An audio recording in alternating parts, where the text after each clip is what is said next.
साथ बदलते भारत की शान।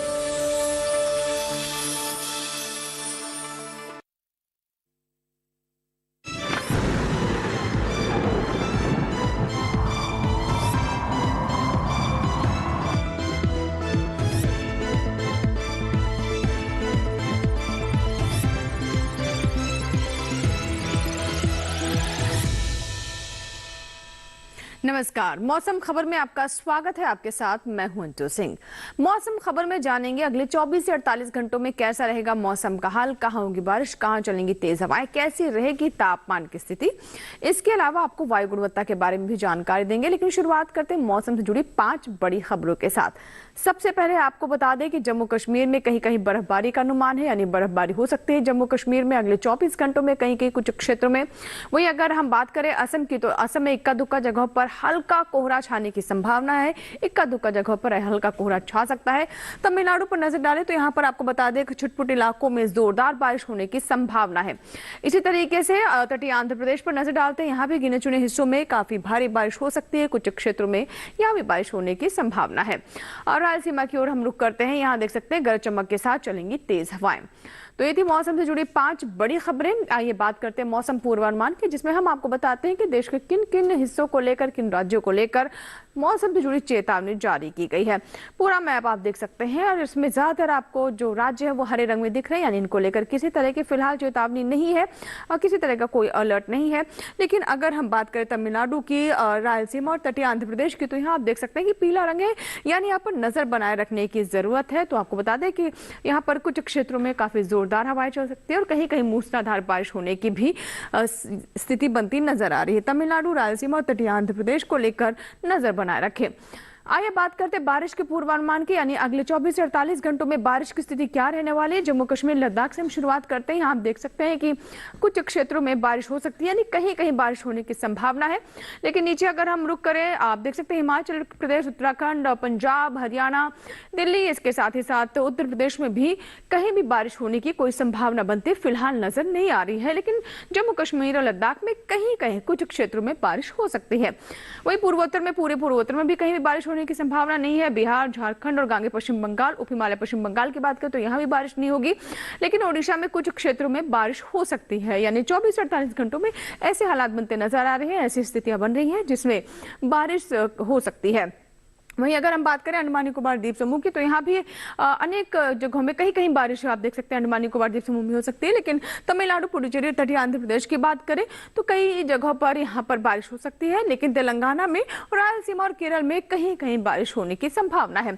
पूरे मध्य भारत में कहीं भी बारिश होने की फिलहाल स्थिति नहीं है। इसी तरीके से अगर हम राजस्थान की ओर रुख करें, गुजरात की बात करें, महाराष्ट्र में भी कहीं भी बारिश फिलहाल नहीं होने वाली है। अगले 24 से 48 घंटों में ऐसे कोई संकेत नहीं मिल रहे हैं कि इनमें से किसी भी राज्य में कहीं भी बारिश हो सकती है, चाहे वो मध्य भारत की बात करें या फिर हम पश्चिमी राज्यों की बात करें। आइए बात करते हैं मौसम की जाल की, यानी पिछले 24 घंटों में मौसम का हाल क्या रहा। तो आप देख सकते हैं अंडमान निकोबार में पिछले 24 घंटों में बारिश दर्ज की गई है। इसी तरीके से तटीय आंध्र प्रदेश में भी बारिश रही है। नीचे आया आप देख सकते हैं कि पुडुचेरी में भी पिछले 24 घंटों में बारिश दर्ज की गई है। तमिलनाडु और केरल में भी बारिश रही है। और इसी के साथ ही मौसम खबर में यहाँ वक्त एक छोटे से ब्रेक का, कहीं मत जाइएगा, देखते रहे मौसम खबर।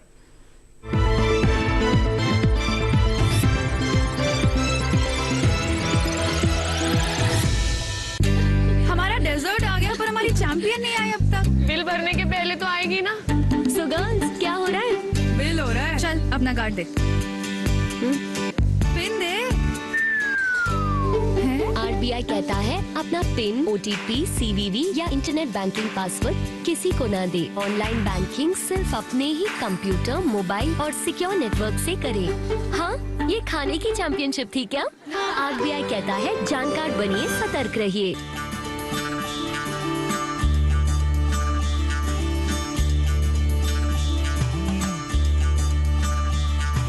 जहाँ संस्कृति, जहाँ धर्म है, जहाँ लोग है, जहाँ शर्म है, जहाँ आज भी वचन बड़े हैं, सीना तान गए, इश्क गड़े हैं, जहाँ बसता है अपना भारत, उस पगडंडी साथ चले। चलो गाँव चले, चलो गाँव चले, चलो गाँव चले, चलो गाँव चले, चलो गाँव चले, गाँव चले, चलो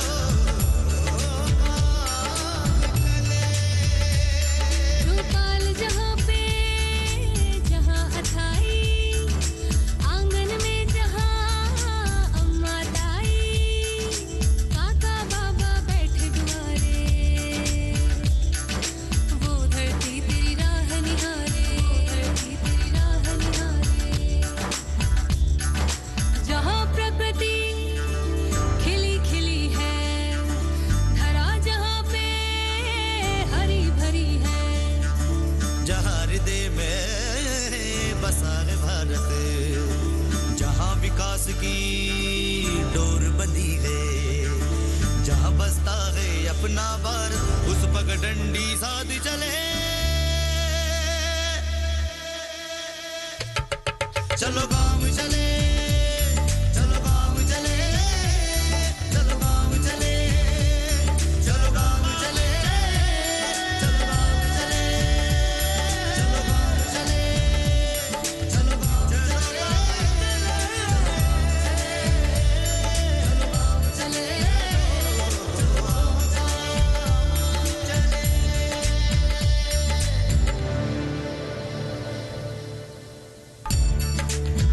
देखिए कार्यक्रम चलो गांव चले 27 नवंबर से हर रविवार रात 8:30 बजे सिर्फ दूरदर्शन किसान पर।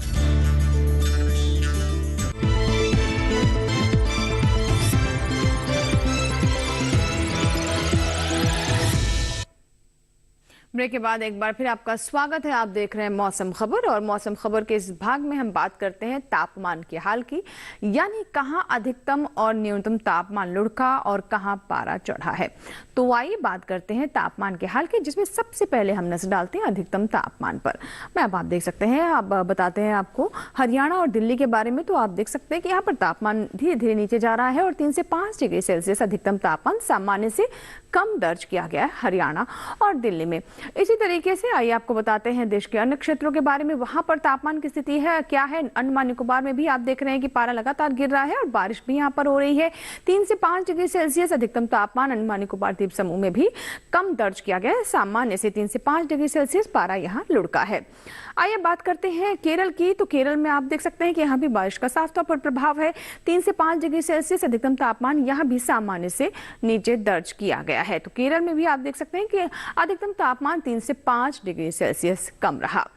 आइए अब नजर डालते हैं उत्तर प्रदेश पर और इसके साथ ही हम बिहार पर भी नजर डाल लेते हैं। आप देख सकते हैं उत्तराखंड और साथ ही उत्तर प्रदेश में 1 से 3 डिग्री सेल्सियस जो अधिकतम तापमान है वो कम दर्ज किया गया है। तो उत्तर प्रदेश और साथ ही बिहार में भी 1 से 3 डिग्री सेल्सियस के बीच में अधिकतम तापमान सामान्य से नीचे गया है। अब पूर्वोत्तर की ओर रुख कर लेते हैं। अरुणाचल प्रदेश, असम और मेघालय में अधिकतम तापमान 1 से 3 डिग्री सेल्सियस ज्यादा दर्ज किया गया है। यानी जहां अभी तक हम अन्य क्षेत्रों के बारे में बता रहे थे वहां तापमान में गिरावट दर्ज की गई है, लेकिन पूर्वोत्तर में 1 से 3 डिग्री सेल्सियस अधिकतम तापमान सामान्य से कम दर्ज किया गया है।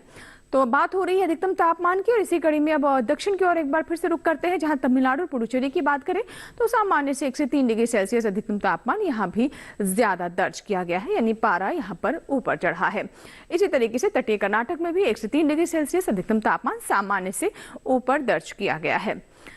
अब बताते हैं आपको कि सबसे अधिक तापमान कहां दर्ज किया गया है। तो आप देख सकते हैं कि कारवार में 35.8 डिग्री सेल्सियस सबसे ज्यादा तापमान दर्ज किया गया है। आइए बढ़ते हैं आगे और अधिकतम तापमान के बाद अब बात कर लेते हैं न्यूनतम तापमान की। न्यूनतम तापमान की स्थिति क्या रही पश्चिमी राजस्थान और साथ ही सौराष्ट्र कच्छ की बात कर लेते हैं। तो यहाँ आप देख सकते हैं कि न्यूनतम तापमान 1 से 3 डिग्री सेल्सियस सामान्य से कम दर्ज किया गया है। पश्चिमी राजस्थान और माफ कीजिएगा, अधिक दर्ज किया गया है। सामान्य से 1 से 3 डिग्री सेल्सियस न्यूनतम तापमान अधिक दर्ज किया गया है। और सबसे कम तापमान आप देख सकते हैं कि पूर्वी मध्य प्रदेश के नौगांव में 6.5 डिग्री सेल्सियस दर्ज किया गया है। तो ये तो बात हुई अधिकतम और न्यूनतम तापमान की, जिसमें हमने आपको बताया कि कहाँ सबसे ज्यादा तापमान रहा और कहाँ सबसे कम तापमान दर्ज किया गया है। इसी के साथ ही आइए हम नजर डालते हैं पूरे देश के हाल के ऊपर, कहाँ कितना रहा तापमान, कहाँ कितना तापमान घटा है, कहाँ बढ़ा है, आइए डालते हैं नजर।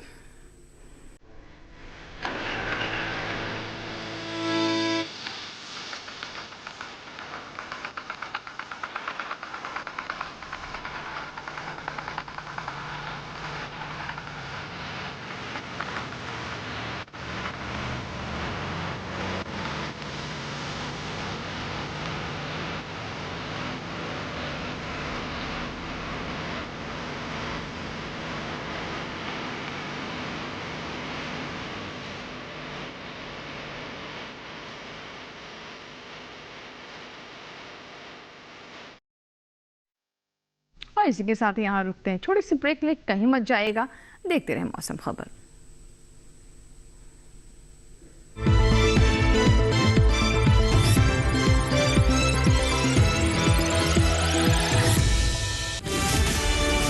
ये भूमि सर्वधर्म समभाव की भूमि है।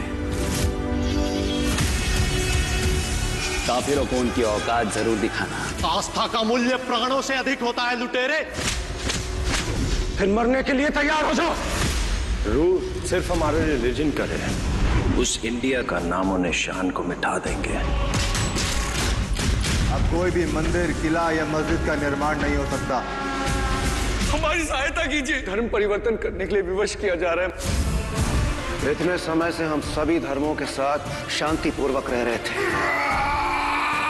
अब समय आ गया है इन पशुओं को खदेड़ भगाने का, जिन्होंने धूर्तता की सीमा को पार कर दिया है। जीत या हार के लिए नहीं, हम अपने अस्तित्व के लिए लड़ेंगे।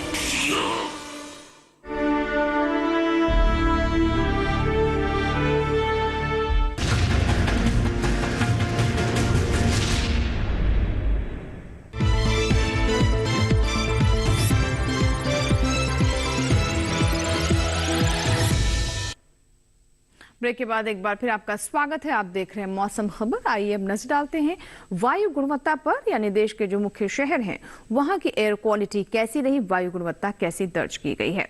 तो वायु गुणवत्ता में सबसे पहले हम शुरुआत करते हैं राजधानी दिल्ली से, जहां की वायु गुणवत्ता आप देख सकते हैं पहले से थोड़ी बेहतर है, लेकिन अभी भी आप देख सकते हैं कि अभी भी खराब की स्थिति में ही है।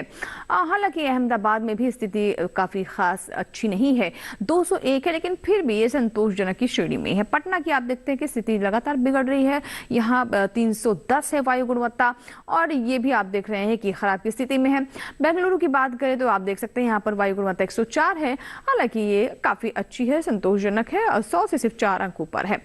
पुणे में वायु गुणवत्ता 154 है और ये भी संतोषजनक श्रेणी में है। कोलकाता की बात कर ले तो यहाँ पर 144 और ये भी संतोषजनक श्रेणी में है, कैटेगरी में है। इसी तरीके से आइए अब मुंबई की बात कर लेते हैं, तो मुंबई की वायु गुणवत्ता 114 है और ये भी संतोषजनक श्रेणी में है। अहमदाबाद माफ कीजिएगा, हैदराबाद की बात करें तो यहाँ वायु गुणवत्ता 137 है और ये भी संतोषजनक श्रेणी में है। तो ये तो बात हुई जो मुख्य शहर हैं देश के, उनकी वायु गुणवत्ता कैसी है। अब पर्यटन स्थलों के मौसम पूर्वानुमान की बात करते हैं। सबसे पहले हम लेह की ओर रुख करते हैं। लेह के ऊपर आप नजर डालें तो देख सकते हैं कि अगले 4 दिनों में यहाँ पर पार्शली क्लाउडी रहने वाला है, यानी धूप छांव का खेल चलता रहेगा। अधिकतम तापमान 3 डिग्री सेल्सियस चारों ही दिन कांस्टेंट रहने वाला है, और इसी तरीके से न्यूनतम तापमान भी -9 डिग्री पर बना रहेगा। लेकिन मौसम चारों ही दिन साफ नहीं रहेगा और बीच बीच में हालांकि बादल आते जाते रहेंगे। हिमाचल प्रदेश के कुल्लू की बात करें तो यहाँ मौसम बिल्कुल साफ रहने वाला है, आसमान साफ रहेगा, किसी तरह की बादल छाने की फिलहाल स्थिति नहीं नजर आ रही है, और अधिकतम तापमान 21 डिग्री सेल्सियस पर कांस्टेंट रहेगा। न्यूनतम तापमान आप देख रहे हैं कि 5 से 6 डिग्री सेल्सियस अगले 4 दिनों में बना रहेगा, जहां रविवार को 6 डिग्री सेल्सियस है न्यूनतम तापमान, वही सोमवार, मंगलवार और बुधवार को कांस्टेंट 5 डिग्री सेल्सियस पर बना रहेगा। हरियाणा के कुरुक्षेत्र की बात कर लेते हैं तो यहाँ चारों दिन आप देख सकते हैं कि तापमान लगभग एक जैसा रहेगा। हालांकि बुधवार आते आते 1 डिग्री से इसमें गिरावट हो सकती है और मौसम बिल्कुल साफ रहने वाला है। बादल या बारिश होने की कोई संभावना नहीं है और ना ही कोई ऐसी स्थिति बन रही है। लेकिन कुल मिलाकर मौसम 4 दिन साफ रहेगा। न्यूनतम तापमान 11 से 12 डिग्री के बीच में अगले 4 दिनों में बना रहेगा। अब बात करते हैं उत्तर प्रदेश के प्रयागराज की, तो यहाँ पर आप देख सकते हैं कि सुबह के वक्त फॉग और मिस्ट की स्थिति बनी रहेगी, यानी कोहरा थोड़ा बहुत छा सकता है।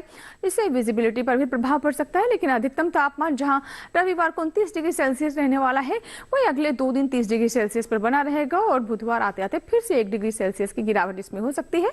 न्यूनतम तापमान 12 से 13 डिग्री सेल्सियस अगले 4 दिनों में यहाँ बना रहेगा। पश्चिम बंगाल के जलपाईगुड़ी की ओर हम रुख कर लेते हैं। रविवार को आप देख सकते हैं कि यहाँ पर अधिकतम तापमान 30 डिग्री सेल्सियस है, न्यूनतम 14 डिग्री सेल्सियस और ऐसा ही हाल अगले 4 दिनों में बना रहेगा। और लेकिन सोमवार, मंगलवार, बुधवार को मौसम काफी साफ रहने वाला है। बादल छाने की कोई स्थिति नहीं है, धूप खिली रहेगी और तापमान भी आप देख रहे हैं कि चारों ही दिन एक जैसा रहने वाला है। इसमें भी कोई उतार चढ़ाव की कोई स्थिति बनती नजर नहीं आ रही है। मणिपुर के इम्फाल की बात कर लेते हैं। यहाँ भी आप देख सकते हैं कि कोहरा छाया रहेगा और रविवार को अधिकतम तापमान 26 डिग्री सेल्सियस है, लेकिन सोमवार, मंगलवार, बुधवार को 25 डिग्री सेल्सियस पर बना रहेगा। न्यूनतम तापमान 9 डिग्री सेल्सियस कांस्टेंट अगले 4 दिनों में यहाँ पर जो न्यूनतम तापमान है इम्फाल में बना रहेगा। लेकिन फॉग और मिस्ट की स्थिति अगले 4 दिनों में रहने वाली है। तेलंगाना के निजामाबाद की बात कर लेते हैं तो आप देख सकते हैं कि रविवार, सोमवार, मंगलवार, बुधवार चारों ही दिन मौसम एक जैसा रहने वाला है। फॉग और मिस्ट की स्थिति रहेगी।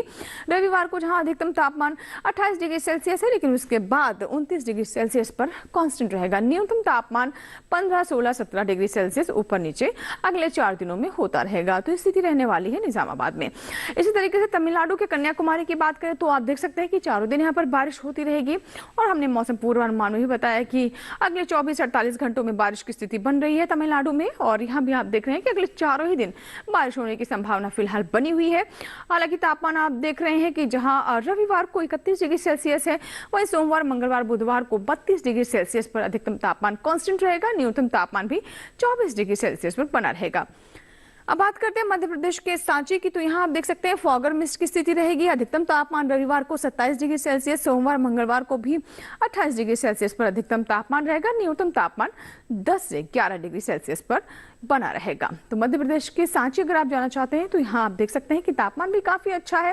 हालांकि बादल छाने की कोई संभावना नहीं है, ना ही बारिश की स्थिति है, लेकिन फॉग और मिस्ट बनी रहेगी सुबह के वक्त। राजस्थान के माउंट आबू की बात कर लेते हैं।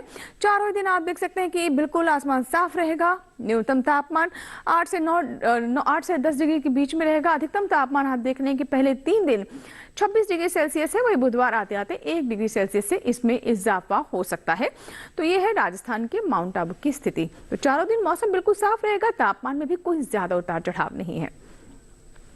तो ये तो बात हुई जो पर्यटन स्थल है वहां की कैसा मौसम रहने वाला अगले 4 दिनों में। आइए बात करते हैं खेती किसानी की। इस वक्त देश के कुछ हिस्सों में मौसम शुष्क बना रहने की संभावना है। ऐसे में हमारे किसानों को विशेष ध्यान देने की जरूरत है ताकि फसलों की बढ़वार पर इसका प्रभाव ना पड़ सके।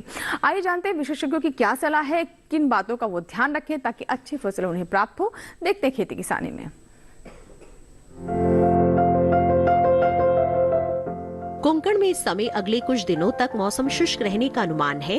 ऐसे में यहाँ किसान तैयार धान और रागी की कटाई करते रहे। इसके साथ ही यहाँ सरसों, सूरजमुखी, चना और लोबिया की बुआई करते रहे। कोंकण में ही जहाँ बैंगन के पौध 4 से 6 सप्ताह के हो चुके हैं, उनकी रुपाई कर ली। मध्य महाराष्ट्र के किसान भी फिलहाल तैयार धान और रागी की कटाई जारी रखे। इसके अलावा यहाँ कपास की चुनाई भी करते रहे। यही ड्रिप पद्धति से गन्ने की सिंचाई करे। मध्य महाराष्ट्र में ही आम के बागों में नमी बनाए रखने के लिए मल्चिंग करे। यही 3 सप्ताह पुराने रबी ज्वार में गुड़ाई करे। मध्य महाराष्ट्र के किसान इस समय गेहूं की बुआई जारी रखे। वहीं मराठवाड़ा में कपास की चुनाई और चीकू की तुड़ाई करते रहे। यही 20 से 25 दिनों के हो चुके काबुली चने में निराई और गुड़ाई का काम करे। मराठवाड़ा में ही इस समय सब्जियों और बागों में सिंचाई करे। विदर्भ में तैयार धान की कटाई और कपास की चुनाई जारी रखे। यही तैयार संतरे की तुड़ाई भी जारी रखे। विदर्भ में ही 15 दिसंबर तक देर से बोई जाने वाली गेहूं की बुआई कर सकते हैं। यही इस समय चना, अलसी और सरसों की बुआई जारी रखें। यही अरहर, सरसों, अगेती गेहूं, सब्जियों और बागों में जरूरत के अनुसार सिंचाई करें। तो ये थी खेती किसानी से जुड़ी हमारी रिपोर्ट। आइए बात करते हैं आज की फसल की, जिसमें आज हम आपको जानकारी देंगे धनिया के बारे में। धनिया की बात करें तो इसका इस्तेमाल सब्जी के रूप में भी होता है और मसालों में भी हरी पत्तियां सब्जियों में इस्तेमाल की जाती हैं। वहीं सूखी धनिया का इस्तेमाल, उसके बीजों का इस्तेमाल मसालों में किया जाता है। तो अगर आप धनिया की फसल लेना चाहते हैं या फिर आपने ली है तो ऐसे में कौन सी विशेष बातें हैं, इसे जुड़ी हुई आइए जानते हैं।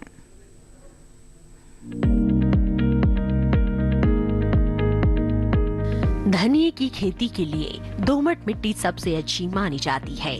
इसे अच्छे जीवांश युक्त भारी भूमि में भी उगाया जा सकता है। खेत में जल निकासी का उचित इंतजाम जरूरी है। बोने से पहले खेत को अच्छी तरह जोत ले और मिट्टी को भुरभुरा बना ले। साथ ही मिट्टी को समतल कर ले। आखिरी जुताई में 100 से 120 क्विंटल प्रति हेक्टेयर की दर से गोबर की खाद मिला दे। बीज की मात्रा बुआई और सिंचाई की दशा पर निर्भर करती है। सिंचित दशा में 12 से 15 किलो बीज प्रति हेक्टेयर डालें, जबकि असिंचित दशा में इतनी ही जमीन के लिए 25 से 30 किलो बीज की जरूरत होगी। बोने से पहले बीज को उपचारित जरूर कर लें। साथ ही बुआई से पहले बीज को 12 घंटे पानी में भिगो कर रखें। कतार से कतार की दूरी 20 से 30 सेंटीमीटर, जबकि गहराई 2 से 2.5 सेंटीमीटर रखें। पूरी फसल में 4-5 सिंचाई की जरूरत होती है। पहली सिंचाई बुआई के 30 से 35 दिन बाद, दूसरी 60 से 70 दिन बाद, तीसरी 80 से 90 दिनों के बाद और चौथी 100 से 105 दिन बाद करें। पहली सिंचाई के बाद निराई गुड़ाई करके खरपतवार निकाल दें। 1 माह बाद फिर से निराई गुड़ाई करें। खरपतवार की रोकथाम के लिए विशेषज्ञों की सलाह पर उचित दवाओं का छिड़काव करें। धनिये में उकठा रोग, चूर्णिल आसिता रोग हो सकता है। इसे ग्रामीण भाषा में दहिया भी कहा जाता है। रोकथाम के लिए रोग अवरोधी प्रजातियां बोकर भी बीमारियों से बचा जा सकता है। फसल चक्र अपनाना भी बेहतर रहता है, लेकिन किसान इस बात का ध्यान रखे कि फसल में किसी भी तरह की दवा का छिड़काव करने से पहले कृषि विशेषज्ञों की सलाह जरूर ले। पूरी फसल होने पर पत्तियों की तुड़ाई सावधानी से करें। ध्यान रहे तोड़ते समय पत्तियां बर्बाद ना होने पाए। 1 हेक्टेयर जमीन से 125 से 140 क्विंटल तक हरी पत्तियां ली जा सकती है।